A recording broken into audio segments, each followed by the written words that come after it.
आप सभी लोग देखते हैं बहुत सारे एग्जाम में आपसे निबंध लिखने के लिए कहा जाता है। ऐसे की बात कर रहा हूँ। और खासकर अगर मैं सिविल सर्विस एग्जाम की बात करूँ तो इसकी मुख्य परीक्षा में एक पेपर आपका निबंध का भी होता है। 250 नंबर का रहता है, 3 घंटे का समय मिलता है। और निबंध का जो पेपर है ना, ये मेरिट बेस्ड पेपर है। कहने का मतलब है कि जिन नंबरों के आधार पर आपको कोई पद मिलता है, आप जैसे आईएएस बनते हैं, आईपीएस बनते हैं, उसमें निबंध के नंबर भी जोड़े जाते हैं। और मैं आप लोगों से बार बार कह रहा हूँ कि निबंध के पेपर को आप लोग गंभीरता से लीजिए। अगर थोड़ा भी गंभीर हो जाए ना, आप प्रैक्टिस करते रहें, लिखने की कला सीखते रहें, तो आप अच्छे नंबर ला सकते हैं। और यूपीएससी में एक एक नंबर का महत्व कितना होता है, क्योंकि एक नंबर आपकी रैंकिंग को बढ़ा सकता है और नीचे भी ला सकता है। तो आपके सामने एक कॉपी दिखाई दे रही है, ये आलोक प्रसाद की है। ये 2019 के यूपीएससी में सिलेक्टेड हैं और हिंदी मीडियम के हैं। 658 भी रैंकिंग थी इनकी। तो इनकी कॉपी को हम लोग देख लेते हैं और टॉपर्स की सिलेक्टेड हैं जो, उनकी कॉपी देखकर आपको एक अंदाजा हो जाएगा कि आपको निबंध लिखना कैसे है। और लिखते रहेंगे, प्रैक्टिस करते रहेंगे तो बहुत अच्छा आप लोग निबंध भी लिखना सीख जाएंगे। और निबंध में एक बात और है, अलग से इसका कोई सिलेबस तो है नहीं है। जो आप लोग जीके जीएस को पढ़ते हैं, जो आप न्यूज़पेपर पढ़ते रहते हैं, संपादकीय पाठ पढ़ते रहते हैं, डिबेट सुनते रहते हैं, योजना कुरुक्षेत्र पढ़ते रहते हैं, यहीं से आपका स्टडी मटेरियल तैयार हो जाता है। और देखिए, ये प्रश्नों के उत्तर देने से पहले निम्नलिखित प्रत्येक अनुदेश को कृपया ध्यानपूर्वक पढ़ लिया करिएगा। प्रवेश पत्र में प्राधिकृत माध्यम में निबंध लिखना आवश्यक है। इस माध्यम का स्पष्ट उल्लेख प्रश्न सह उत्तर पुस्तिका के मुख्य पृष्ठ पर निर्दिष्ट स्थान पर करना आवश्यक है। प्राधिकृत माध्यम के अलावा अन्य माध्यम में लिखे गए उत्तरों को अंक नहीं दिए जाएंगे। अब आपका हिंदी मीडियम है तो हिंदी में ही लिखेंगे ना आप निबंध। प्रश्नों के उत्तर निर्दिष्ट शब्द संख्या के अनुसार होना चाहिए। 2 निबंध लिखना है, 1000 से 1200 शब्दों में एक और 1000 से 1200 शब्दों में दूसरा भी, तो उसी के आसपास आपका होना चाहिए। प्रश्न सहोत्तर पुस्तिका में खाली गए छोड़े गए किसी पृष्ठ अथवा पृष्ठ के भाग को पूर्णतः काट दें। इस तरह से आप काट दिया करिएगा अगर कोई पेज खाली रह जाता है। अब देखिए, इसमें आप देखिए खंड ए है और ये आपको सामने 4 टॉपिक दिए गए। प्रत्येक असमानता आय की असमानता से ज्यादा अवसरों की असमानता है। दूसरा कह रहा है कि विश्व की ऊर्जा जरूरतों को पूरा करने के लिए अंतर्राष्ट्रीय सौर गठबंधन भविष्य का उपयोग होगा। 3 कह रहा है भारतीय संघवाद की सहकारी एवं जीवंत प्रकृति तथा इसके सम्मुख उपस्थित चुनौतियां। 4 कह रहे यदि हम भविष्य के विनाश से बचना है तो विकास की दिशा में बदलना होगा।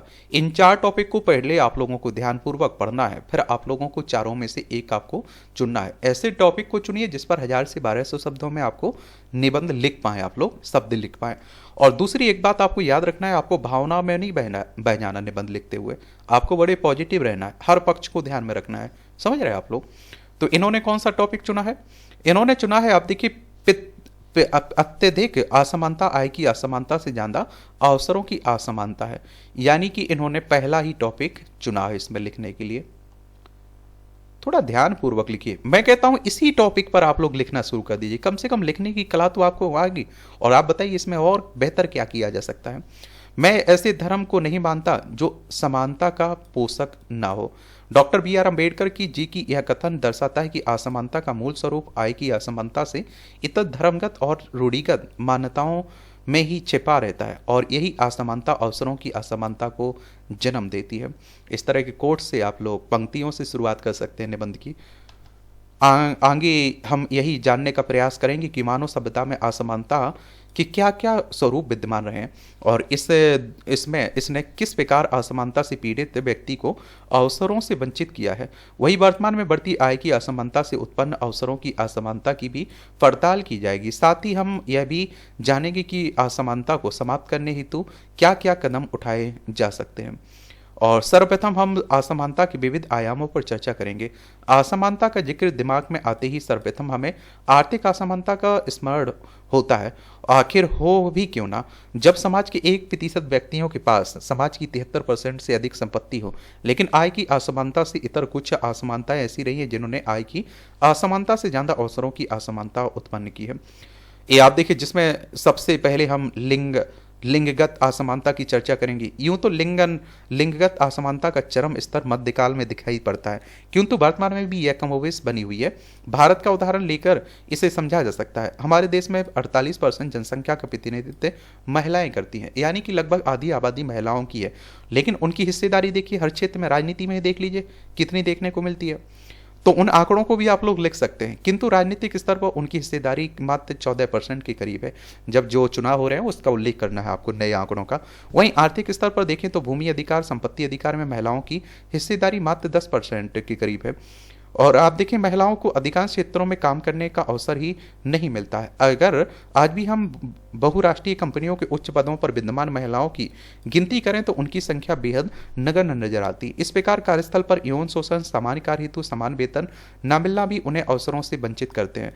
हाल ही में मी टू मूवमेंट ने भी कार्यस्थल पर महिलाओं के यौन उत्पीड़न, यौन शोषण की बात उजागर हुई है। और मैं कहता हूँ कि बच्चियों के साथ, महिलाओं के साथ जन्म से पहले ही भेदभाव हो जाता है। आपने देखा होगा अल्ट्रासाउंड, इस तरह की जो मशीनें आती हैं उससे लिंग परीक्षण होता है। अगर बेटी है तो उसे मरवा दिया जाता है, बेटा है तो जन्म ले रहा है। बेटी जन्म भी लेती है तो उसे क्या दिया जाता है, उसे आप देखते हैं गुड़िया से खेलने के लिए कहा जाता है। बेटे को गन दिया जाता है।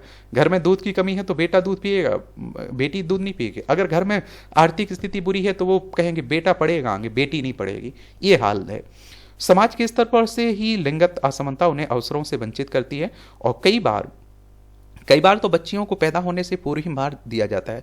और अगर गलती से बच्ची पैदा भी हो जाए तो पोषण में उपेक्षा के द्वारा पुनः कुपोषित करके मौत के करीब पहुंचा दिया जाता है। अवसरों से वंचित करने में समाज यही तक नहीं रुकता है, बल्कि बलात्कार, यौन, घरेलू हिंसा इत्यादि के माध्यम से उन्हें और उपेक्षित किया जाता है। यही कारण है कि महिलाएं हर क्षेत्र में अवसरों से वंचित हैं। परिवार के स्तर पर भी बेटी के बजाय बेटे पर धन खर्च किया जाता है, जिसका परिणाम पितृसत्तात्मक के रूप में हमारे सामने आता ही है। आज महिलाओं की श्रम बल में भागीदारी मात्र 21.3% ही रह गई है, जो कि अवसरों से वंचितता को दर्शाता है। और मैं अभी भी कह रहा हूँ, बेटों से बेहतर है बेटियां। और आप देखते हैं आजकल बेटों से बेहतर बेटियां कर भी रही हैं। मैं कहता हूँ कि चलिए आप एक बार बेटी की शादी पे खर्च करते हैं तो बेटे की शादी पे भी तो खर्च करते हैं आप। और आप सोचिए, बेटी एक बार घर से जब चली जाती है विदा होके, वो आपके पास मांगने नहीं आती है। बेटे आपके क्या करते हैं देख लीजिए, 2 भाई हैं तो दोनों हिस्सा करवा लेते हैं। तो ये समझा करिएगा। और बेटियां माँ बाप के प्रति बड़ी संवेदनशीलता रहती है उनकी। असमानता के एक और रूप में जातिगत असमानता को देखा जा सकता है। जातिगत असमानता ने बेहद रूप में निम्न जाति के लोगों को अवसरों से वंचित किया है। हालांकि इसकी शुरुआत वैदिक काल से ही हो गई जाती है, जहाँ किसी व्यक्ति के कार्य का निर्धारण जातिगत आधार पर होता है। अगर बिना तोड़े मरोड़े कहा जाए तो निम्न जाति अर्थात शुद्ध लोग को आपको समझे जाने वाले कार्यों हेतु न केवल विवश किया गया, बल्कि अन्य क्षेत्रों में उन्हें रोजगार या फिर कार्य करने के अवसर प्रतिबंधित रहे। वर्तमान में स्थितियों में सुधार होने के बावजूद अभी भी जातिगत पहचान निम्न जाति के लोगों को अवसरों से वंचित कर रही है। और आपने देखा कई खबरें आती रहती हैं ना कि इस निचली जाति का होने के कारण उसे इस काम में शामिल नहीं किया गया, और फिर घोड़ा नहीं चढ़ने दिया, घोड़ी नहीं चढ़ने दी गई। उदाहरण हेतु उच्चतर न्यायपालिका तथा प्रशासन के उच्च स्तरों जैसे कि सचिव पदों पर अगर दलित वर्ग का प्रतिनिधित्व देखें तो यह नगण्य नजर आता है। हाल ही में आप देखते हैं कि जारी भूमि संबंधी आंकड़ों के दलितों के पास मात्र 8.61% भूमि का स्वामित्व है, जो इनकी जनसंख्या प्रतिनिधित्व में की तुलना में आधा ही है।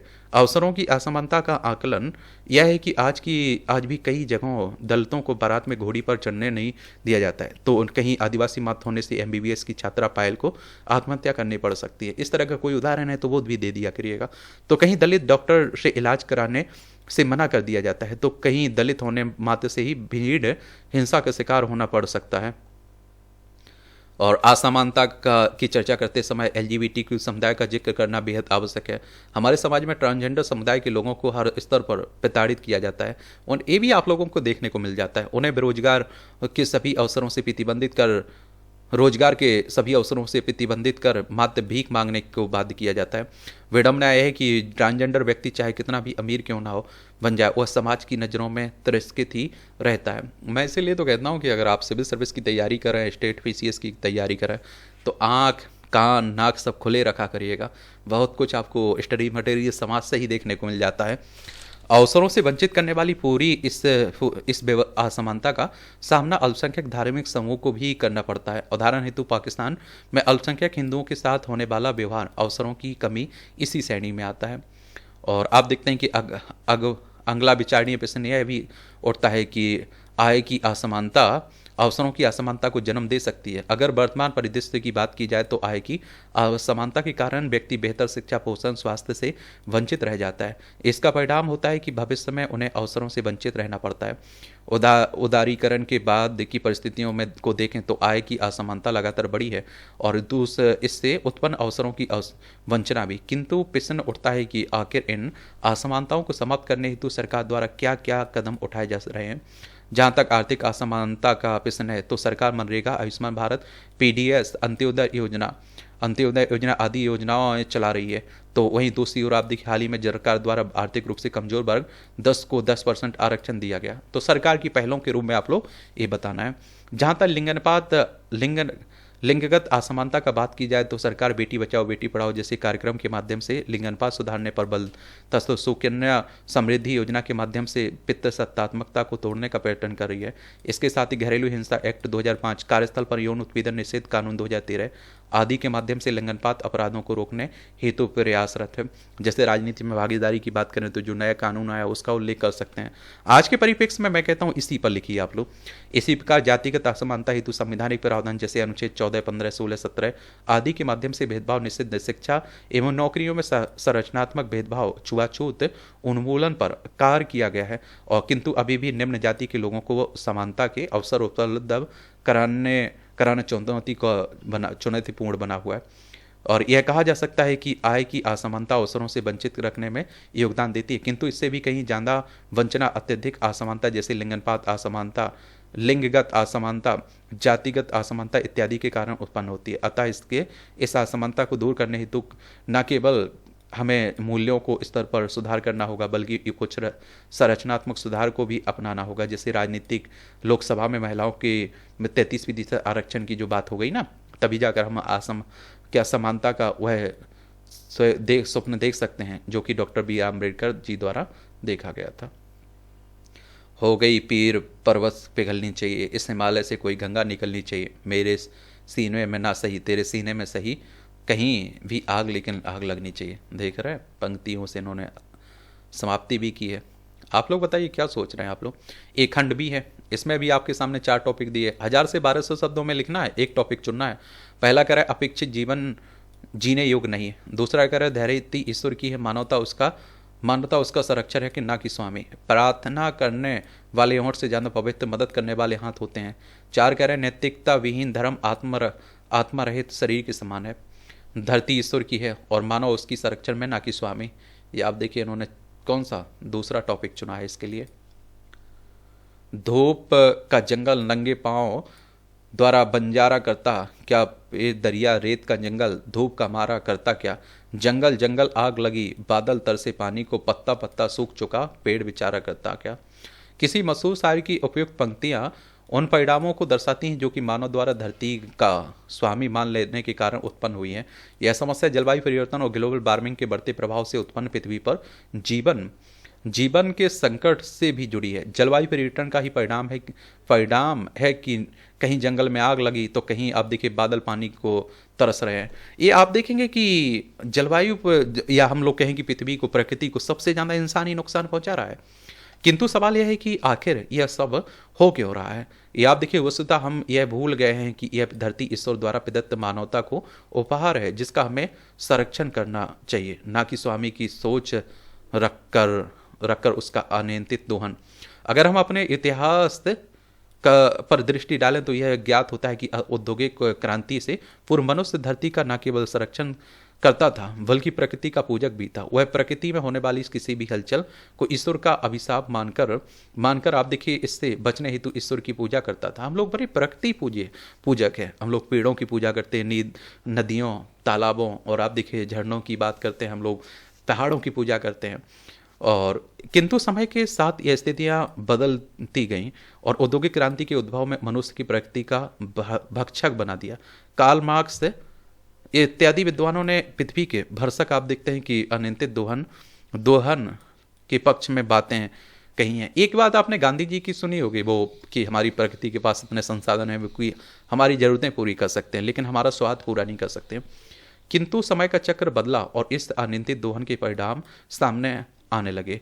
तभी जाकर यह विचार मनुष्य के जहन में उठा कि धरती ईश्वर की है, मनुष्य इसका संरक्षण करता है, ना कि भक्षक। महात्मा गांधी जैसे विचारकों द्वारा प्रगति पर इसी मनोदृष्टि से कहा जा गया है, प्रकृति संपूर्ण पृथ्वी के मनुष्यों की आवश्यकताओं को पूरा कर सकता है किंतु किसी एक व्यक्ति के लालच को नहीं। और वस्तुतः यहाँ यह जानना आवश्यक है कि मनुष्य के पृथ्वी पर अबाधित अधिकार की भावना के क्या क्या परिणाम सामने आए। सतत विकास के बजाय अनियंत्रित दोहन के परिणामों का सिलसिला तो 1950 के दशक में ही दिखने लगता, जब लंदन की ग्रेट स्मॉग के कारण हजारों लोगों की जान चली जाती। लेकिन वर्तमान में इसके परिणाम और तीव्रता से उद्भव होते नजर आ रहे हैं। उदाहरण स्वरूप वैश्विक तापन के कारण पृथ्वी का औसत तापमान लगातार बढ़ रहा है, तो इसकी दूसरी ओर ग्लेशियर पिघलने से समुद्री जल स्तर में लगातार आप देखते हैं कि वृद्धि हो रही है। परिणाम यह है कि पृथ्वी की जैव विविधता का ह्रास बेहद तेज गति से हो रहा है, तो वहीं जीवों की विलुप्ति की दर अत्यधिक तीव्रता से बढ़ रही है।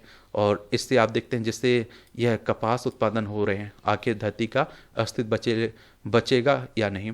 मनुष्य की इसी सोच का एक रूप जल के असाधारणीय उपयोग में दिखता है। हाल ही में नीति आयोग की रिपोर्ट में 60 करोड़ भारतीय हेतु पेयजल के संकट की बात कही गई है।